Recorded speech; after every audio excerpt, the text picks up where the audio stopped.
part 2 of this evening's questions. Dear Matthew, I recently stopped talking to one of my good friends. I'm more so avoiding this person because I feel that they hinder me from progress in a way. Oh, and in a way have changed me as a person. Not so much in a bad way, but I miss being me. I can't take it anymore. She's a nice person, but too clingy, annoying, and dependent. I can't have that in my life. She is unaware of how I'm feeling. How do I handle this? I have no interest in having her in my life. Am I wrong? Love. I don't know if it's Kata or Kata P. I'll say Kata. Hey, Kata P. Okay, so if she's a friend of yours, I think maybe you guys have just gotten into a little tiff. Maybe there's a little bump in the road that was unforeseen in the past. I don't think it's worth throwing that entire friendship away unless you truly feel she is absolutely, without a shadow of a doubt, the reason for your depression or anger or frustration. If you feel that that is the case, maybe you should take a break and you should just sit down and talk to her and just be like, hey, listen, you probably have no idea how I feel right now, so I'm going to express it to you. I feel as though being around you is too draining. I feel like I can't be myself. And she'll probably be perplexed. She may not understand where all this is coming from. She may feel personally attacked. And I could understand why she would feel that way, depending on how you come across it. So just make sure that you're very tender about it. I wouldn't be like, I don't want to be friends with you anymore, unless you're really upset with her. There's a difference between just being burned out on someone and being infuriated with someone. I have people in my life that I get burnt out on after a little bit. I'm just like, oh my God, you're so driving me crazy. Why do you act like this? But I can still be friends with them. And then I have other people, or had other people in my life that I'm like, absolutely not. You are no friend of mine. I will never, ever, ever take you back. They always say never say never. No, there are times when you can say never, and I am so sure that there are certain people out there I will never speak to again. And if I were to speak to them, it would probably be very nasty and vile and probably crass, just because that's how I am when I don't like you. So like I said, think it through. If she's worth salvaging the relationship with, then just take a break. Be like, look, I need to have some me time. I need some time away. Take as long as you need. And if you really are adamant about this girl not being a part of your life, well, then you need to have that conversation with her. Don't leave her in the dark. That's not fair. Just talk to her and be like, I'm over you. Bye. And she'll be upset, but she'll move on. Dear Matthew, would you ever come visit your YouTube fans? Sarah. Yes, I would. In fact, I would love to do meet and greets, but I guess it's up to you guys to get me up to superstar status again so that I could eventually do that. That was one of the things I felt like was missing when I was doing A Boy Wearing Makeup. They flew me out to California, and I had quit my job here at my hometown, so I could have stayed as long as I needed to because they were doing this big event where people could go and meet other WB people and stuff like that. I would have loved to have done more promotion for that.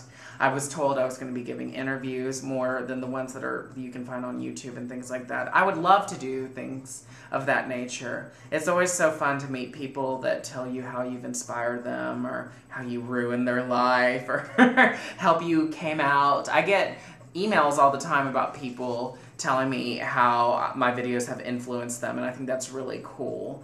Simply because I just like to have fun with my life to the best of my abilities, and to see that helps flow over into other people's lives and trickle down the line, I think is a really cool feature about the internet and about my life, and I'm just very, very happy with who I am and where I am right now.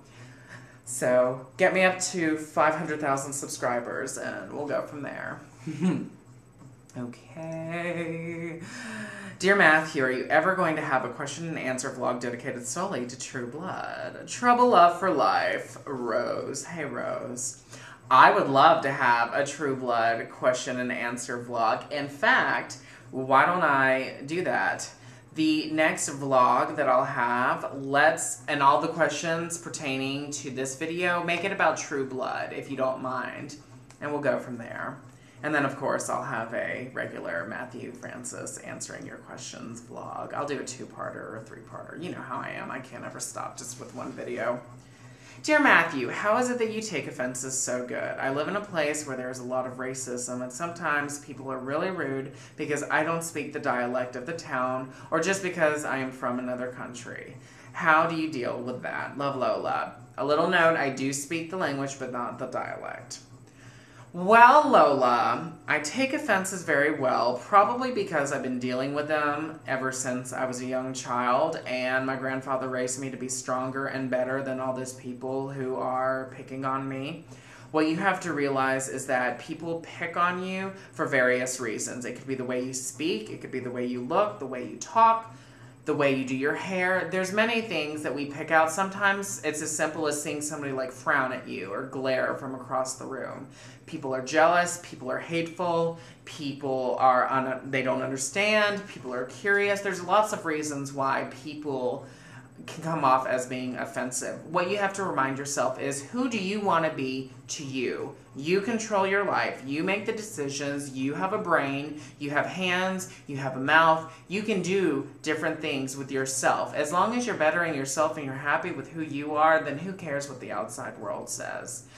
The media constantly reminds us we need to be a certain waist size. We need to do this in order to find love. We need to do this in order to have money.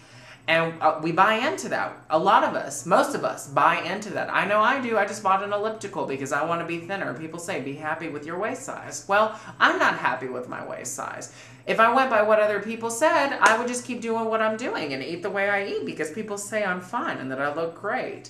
I want to better myself. I just bought The Lovely Bones. I haven't seen the movie. I want to, but I want to read the book first. And I just bought all the Sookie Stackhouse novels. And I've still got all those to read. So I'm bettering myself in little ways. And I'm tweaking little things that I do. I'm reading more. I'm going to exercise more. I haven't dyed my hair since November of last year. So these are things that I'm changing about myself. And I'm really happy with the results so far. So that's what you need to do.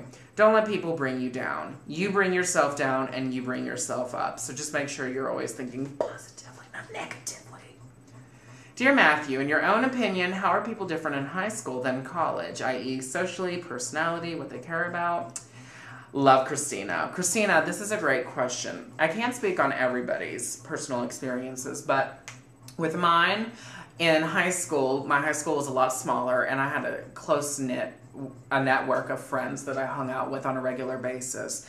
And we weren't into the partying and drinking and stuff. And I didn't even realize how big of a deal it was for a lot of high school students to get a fake ID or get their older brother or sister to get them alcohol and stuff, because we never did that. The only time I drank in high school was on my high school graduation, and I felt so bad about that. But it was fun, it was memorable, and I was relatively smart about it, even though I was underage. But I will say that the biggest difference I noticed in high school versus college was the way that you hang out with people. In high school, you relatively see the same people all the time. College, because the schedules are so different and you might have a friend in one class but not in the other 5 electives or courses that you're taking, you have to manage your time a little bit more efficiently in order to hang out with those of your schoolmates that you want to see. Also, I think that college is a little bit more open-minded, even though I went to a college in the South that was relatively small. The teachers and a lot of the classmates that I had these wonderful ideas. Many differed from mine and many coincided. And it's just such a cool place to be. In high school, there is this almost set image of what you're supposed to do or be like. I don't know how it is nowadays. Back when I was growing up, like it was that long ago, it just seemed like you were popular or you were unpopular. I was definitely unpopular. I was well known. Everybody knew who I was because I'd grown up with so many of these people, and I wasn't the quiet little girl in school. No, ma'am.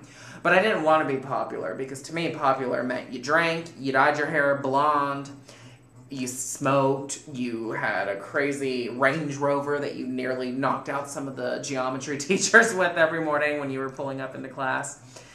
College was a really cool, collective, and yet separating experience because you're all together in this institution, but you come from so many different backgrounds. And because college draws in people from different states and different cities, sometimes even different countries if they have a program like that, you can meet so many wonderful people there. So I loved college. And then looking back, I liked high school too. So, oh, okay, I gotta go. You guys have a wonderful night. And remember, True Blood questions next time. Hope you watch it. Bye, girl, bye.